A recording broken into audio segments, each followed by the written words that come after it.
Hello and good evening. I'm Melisa Idris. Welcome to Consider This. This is the show where we want you to consider and then reconsider what you know of the news of the day. Teachers' Day in Malaysia is celebrated on the 16th of May to commemorate the endorsement of the Razak Report, which is a foundational document that reformed our education system. So to mark Teachers' Day, National Teachers' Day, tonight on the show, let's shine a light on the very heartbeat of the education system, our teachers, and honor those who have gone above and beyond for the students under their care. Joining me on the show now is Constance Yuen. She's the CEO of Pemimpin GSL, which is an organization that's focused on strengthening leadership in schools, and is also the organizer of the Malaysia Teacher Prize. Constance, thank you for joining me on the show today. I want to begin our conversation today talking about the Malaysia Teacher Prize. Can you tell us a little bit more about what it is and what impact Pemimpin GSL had hoped it would have, not just on teachers, but also the wider education landscape? All right. Hi, Melisa. Thank you for having me. So the Malaysia Teacher Prize is a prestigious teacher award held in Malaysia. It represents the Global Teacher Award organized by WAKI Foundation. And in Malaysia, Pemimpin GSL is the organizer, and we organize it in partnership with YTL Foundation and also ECM Libra Foundation to celebrate, appreciate, and highlight really the outstanding teachers in Malaysia, all the cikgu-cikgu hebat out there who have like lots of innovations, who have lots of great ideas, who are working daily in the classroom to help improve our students' achievements and character and values. And in organizing the Malaysia Teacher Prize, we hope to reward the best teacher in Malaysia with 50,000 ringgit. Wow, that's amazing. And I agree with you. There are undeniably cikgu-cikgu hebat out there who are really going above and beyond and putting in the time and the work to educate the next generation. But there is also an undeniable concern or growing public concern about the state of the education system in Malaysia. And there are some people who even think that maybe teachers might be part of the problem, the declining education standards. Constance, how do we think about this? How would you respond to this perception? I think the education system is a very complex system. We have lots of people in different layers. We have the students, we have the teachers, parents, in the ministry, we have the community. And I feel that for the education system to improve and for us to really be able to give the best education to our students, I believe it's really like a strong collaboration is needed between all these sectors, between not just the teachers, but also the community, the parents. So really, we cannot put all the responsibility on the teachers because, you know, everyone needs to, all hands on deck. You know, it takes a village to raise a child. Every one of us need to put in our effort, put in a lot of care and attention to look into how we can help our schools, how we can help our teachers. And that is why really we want to organize this prize also to really stand behind teachers and give them all the support that they need to give our students an excellent education.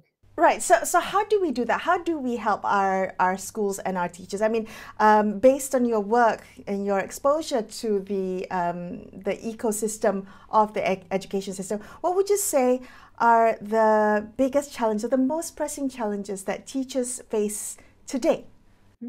I think one of the most pressing challenges that teachers face is our world is like rapidly changing so quickly, you know, like we get like new, I don't know, smartphones, you know, in just a matter of months, there are new models and teachers need to really keep up to date with the latest, you know, technology, with AI and all those things. So there are teachers out there who are already doing a lot, who are already pioneers in technology, in digitalization, and that's why I think our this year our Hari Guru Kebangsaan theme is Guru Jauhari Digital. So there's already a lot of teachers doing like amazing work in that, and we should leverage on their expertise, on their interests, so that, you know, we can share their stories, share their innovation and ideas, so that all teachers in Malaysia can really benefit from what they have already learned and they have already upskilled.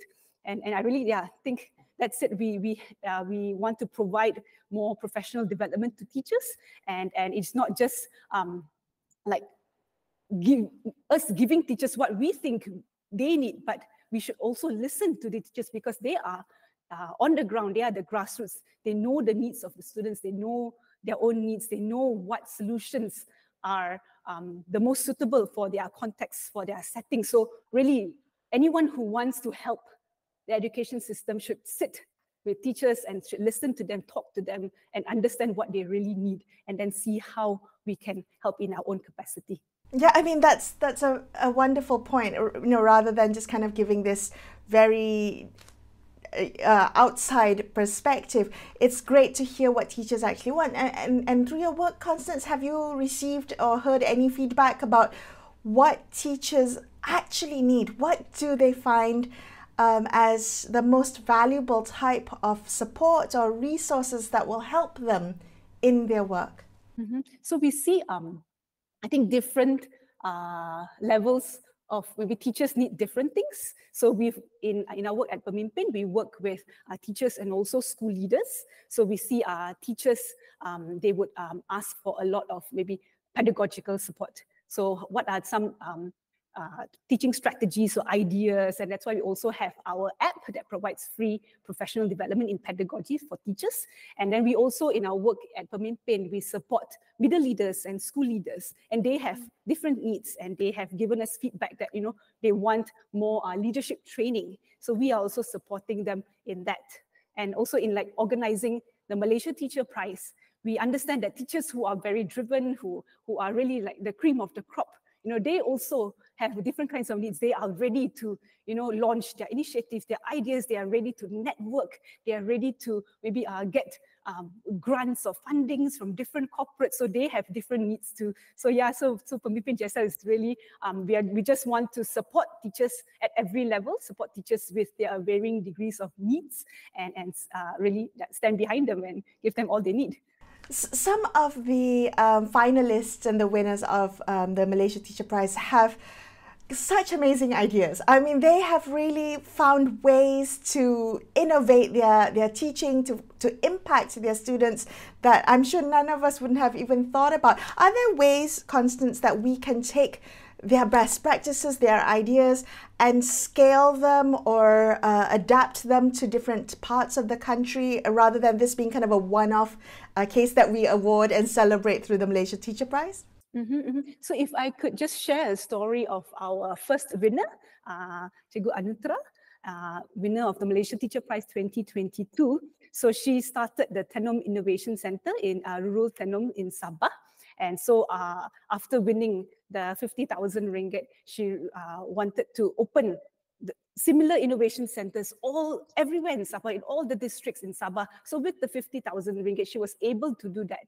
And even she helped one of the other top 10 finalists to open a typing innovation center in Taiping. So it's really, it's not just the money. I think it's the network of like-minded teachers who are very driven, who are very enthusiastic, that they get a chance to meet and connect with in the Malaysia Teacher Prize, and together, because they're also driven, they inspire each other, they give each other ideas, they give each other connections, and this really scale their innovation and their ideas further, and hopefully across the whole country.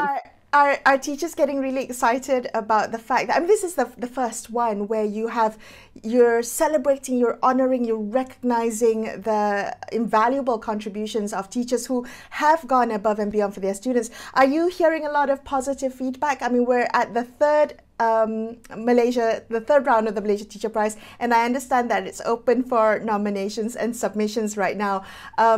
Who should be thinking about maybe submitting or even nominating one of their peers, their colleagues? All right, so we are looking for teachers who fit these 4 criteria. First is, of course, you need to be Malaysian to win the Malaysia Teacher Prize. Secondly, you need to have taught at least 5 years and plan to continue teaching for the next 5 years. And then you are teaching students in school, age 5 to 18. And also, you must teach at least 10 hours a week.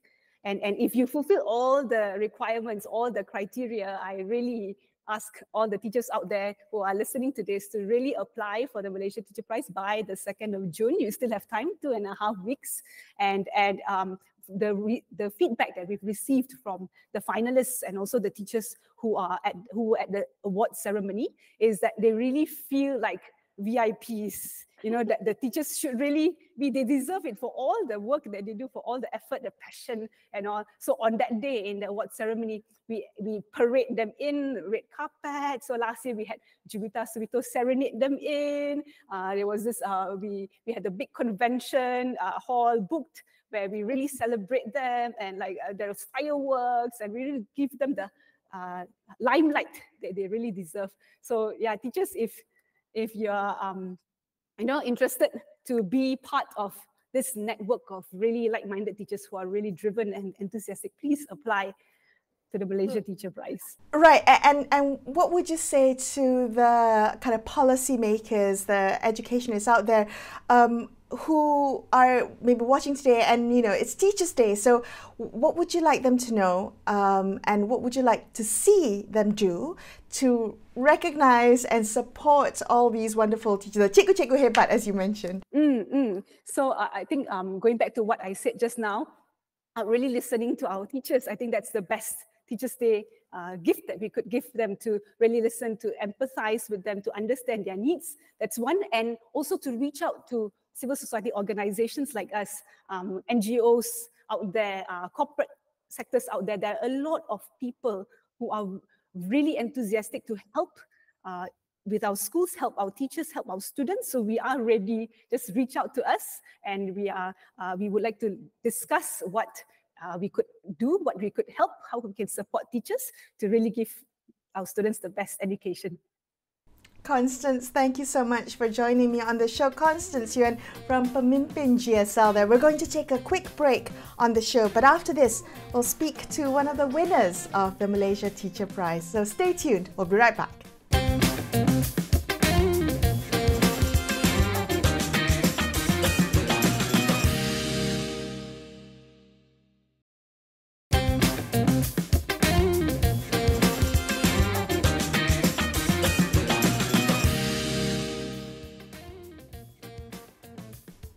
Hi, welcome back to Consider This. I'm Melisa Idris. Muhammad Nazmi Rosli is currently a Senior Assistant of Student Affairs at Sekolah Kebangsaan Long Sebangan in Lawas, Sarawak. He is also the winner of the Malaysia Teacher Prize 2023. Allow me to very quickly tell you why he is so deserving of that prize. During the pandemic, Cikgu Nazmi spearheaded Malaysia's first homework delivery system, which meant that 111 students across 13 villages could continue to learn during the lockdown. And his efforts had caught the attention of the Education Ministry, which then led to the implementation of an off-site learning mode for all rural schools in Malaysia. And then in 2021, when Sarawak suffered those massive floods, Cikgu Nazmi built a floating library so learning could continue. And he's also pioneered a Phil Pen Club, which gives his students space to express themselves through filmmaking. And I have to say, they've gone on to win multiple awards and even international recognition. So I would like to welcome Cikgu Nazmi to the show and wish him Happy Teachers' Day. Cikgu Nazmi, thank you for being here with me today. Hello, hi everyone. Thank you for Melisa for having me today, and yeah, happy Teachers' Day to everyone. Well, congratulations on winning the Malaysia Teacher Prize last year. Can I ask you how winning that has impacted you professionally and also personally? Okay, so we are getting a bigger exposure because Pemimpin GSL, the one who organized Malaysia Teacher Prize, it's actually a household name in Malaysia, and somehow this award became the most prestigious award for teachers and educators in Malaysia. So through this award, I'm able to connect my school with a lot of organization and NGO from all over Semenanjung, Sabah, and Sarawak. And it led us to so many programs. It led us to so many sponsorship and everything. Currently, we collab with so many parties and NGO And as for right now, just last week, we able to open our own pineapple garden. Currently, housing for 300 seed of pineapples, and we are teaching our students to produce pineapple jam, soap, enzyme for other plants, and also goat food. So we happen to learn that the pineapple leaf can be used to feed the goat. So we work also with Jabatan Pertanian Lawas Sarawak. So we make a deal. We exchange our pineapple leaf to them, so they will give us some seed for other plants that we plan to grow in our schools. Right. Cikgu Nazmi, all of this sounds so exciting, and I'm sure the students are, it gets them interested in learning. But how do you do that? How do you incorporate your ideas and your innovative teaching techniques alongside the standardized curriculum requirements that you are required to teach, right? You have the curriculum to get through. How do you balance the two, Cikgu? To be honest, it's kind of challenging also, but with well-planned strategies, we can actually do a lot of stuff with our standardized curriculum and syllabus. If we actually can see there's a lot of area where teachers can put their creativity and innovation into the syllabus.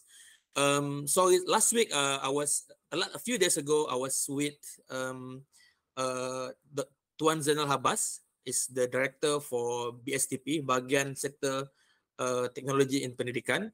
He even said that teachers these days are allowed to use AI in their lesson planning.